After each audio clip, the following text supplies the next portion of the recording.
Sometimes life sucks. I mean, if you're a wrestler and have a badass finisher and one day you can't do it anymore, you're not going to be a happy bear. You're going to be a sad panda and have to pivot to something else. Then you got to get that over. It's tough. This happens all the time in wrestling though, so in case you missed it, I'm Simon from What Culture. Please do subscribe. And this is 10 wrestlers who could no longer perform their finish. Number 10, The Undertaker. Before Mark Calloway was The Undertaker, he was learning his trade and had a very cool trick up his arsenal. Dubbed the heat-seeking missile, when he had tippy-toed to the middle of the ring, he would leap off the rope and wham his opponents with an elbow drop. Now this was impressive given his size, but in terms of making you go, holy crap, it didn't cut it. Even then, he still pondered about using it when he made the jump to the WWE in 1990 before he realized that was never going to work given he's meant to be an undead zombie. This is when the tombstone was suggested, which was, let's face it, one of the greatest finishes ever.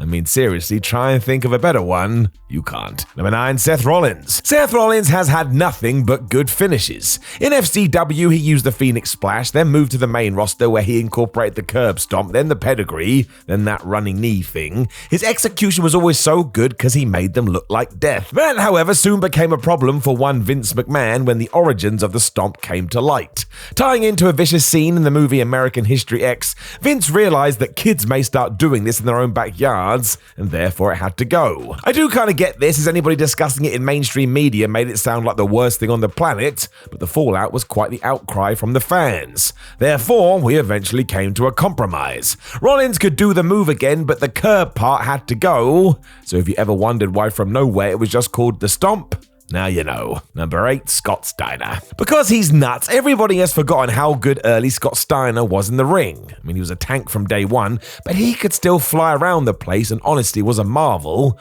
Don't worry about his peaks, watch his array of suplexes instead. This was the same when he teamed with Brother Rick too, as they went on to become one of the best tag teams ever. And with all that under his belt, Scotty took it further with one move, the Frankensteiner. He would use this regardless of the theme of the promotion and get wows every time, all the while ensuring he earned his nickname of the Genetic Freak, because that's exactly what he was. The problem was he did this for 2 decades straight to the point his back essentially gave out on him, because of course it did. Throw in that at the turn of the century he also started to suffer from drop foot and something had to give, or in this case, stopping using the Frankensteiner as his finish. It's why the Steiner recliner moved to the front of the queue, and wouldn't you know it, this still looked badass because Scott was just a monster when applying it. You gotta love the guy. Number 7, Damien Priest. Well, among all the rumors that Cody Rhodes was indeed headed back to WWE, all of a sudden Damien Priest was no longer hitting his reckoning finisher.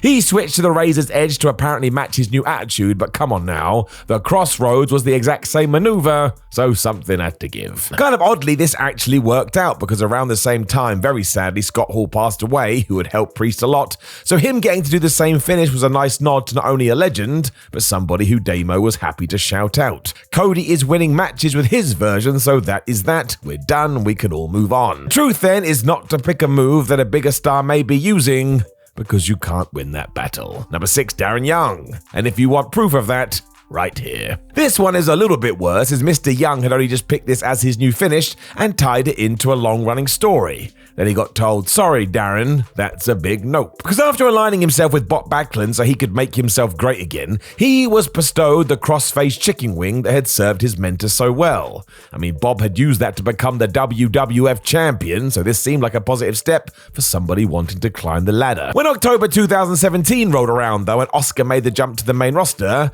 the powers that be informed Young this was done because it was one of the former NXT Women's Champions' major holds. Now I do get this in the sense the Empress of Tomorrow was gathering more steam, but it still sucks for Young. He had put so much effort into this only for it to all be thrown out the window before it could get going. He didn't stand a chance, which was doubly true when he was released later that year.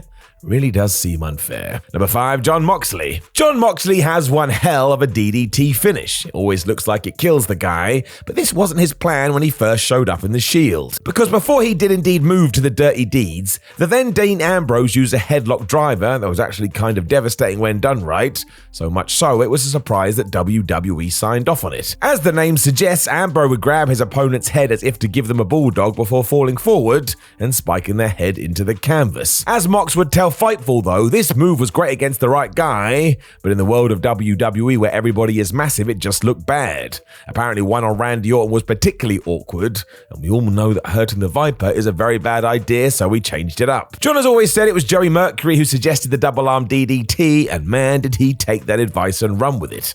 Not only is it better than ever, but he's got multiple versions as and when a match needs it. Number 4, Chris Jericho. There was no way Chris Jericho was only ever going to have one finishing move throughout his career. He's reinvented himself so many times, how he ended matches was going to shift with that. Just defines the character. When he returned after some time away from the WWE, he did this, deciding to go with the Codebreaker as opposed to the Lionsault, which by that point had basically all but replaced the Walls of Jericho. While this was also smart due to it being relatively easier on the body, there was actually a darker reason for this, and it's not fun at all. During a match for FMW, legendary wrestler Hayabusa had gone for Chris's famed springboard moonsault, missed, and landed so badly on his neck he paralyzed himself. This led to Jericho and WWE deciding maybe it was best to retire the move and come up with something far easier for all, hence the above. Wrestling is dangerous, my friends. Please stay safe out there. Number 3, Apollo Crews. Does anybody even know what Apollo Crews' finish is? I mean, that's not his fault, but WWE uses him so infrequently it's easy to forget or question whether you knew to begin with. But when he did arrive in NXT, Crews would finish opponents by hitting a press slam followed by a backflip into a splash. It was badass because it was flashy and Crews was ripped, but when Triple H saw this, he felt we needed to shift some things around or focus more on the power side of his arsenal. That's why Apollo changed this to the spin-out powerbomb, as the game thought it was more benefiting of his look and the fact that he was a heel at the time. It wasn't the worst idea, as that move is also great, but it is weird that Crews was told to tone down his agility.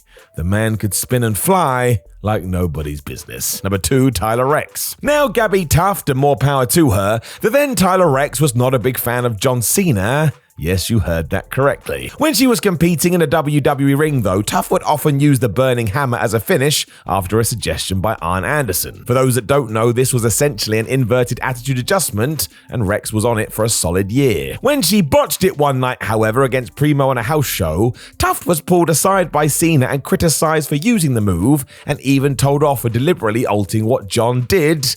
I mean, who wants to tell him? As Gabby said in 2014 when talking to Wrestling Inc., Cena said she had to find an alternative or be fired.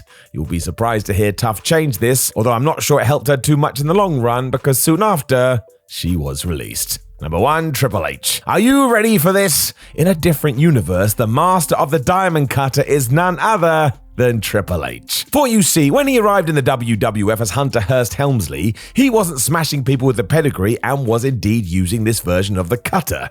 He called it the Pedigree Pandemonium, or so it is said, which is the worst name for anything ever. And as the game explained in 2019, he stopped it because DDP asked him to. Page had started to use it just before this and didn't want it to be overexposed, and as they were buddies, he called in a favor. Triple H had no issues with this at all and instead started dropping people on their face in a completely different way, and there was that one guy who got slammed right onto his head. That still looks horrible. Know of any of the wrestlers that had to change their finishing move? Please do let us know in the comments below, and don't forget to like the video, share the video, and subscribe. Then head over to whatculture.com where you can read yourself some articles. Please do give us a follow on social media, and we have a ton of other videos. Find just one, I promise and guarantee you'll love it. My name is Simon from What Culture. Please do remember that sometimes guarantees and promises don't go the way we're expecting. I appreciate every one of you, and I'll speak to you very soon.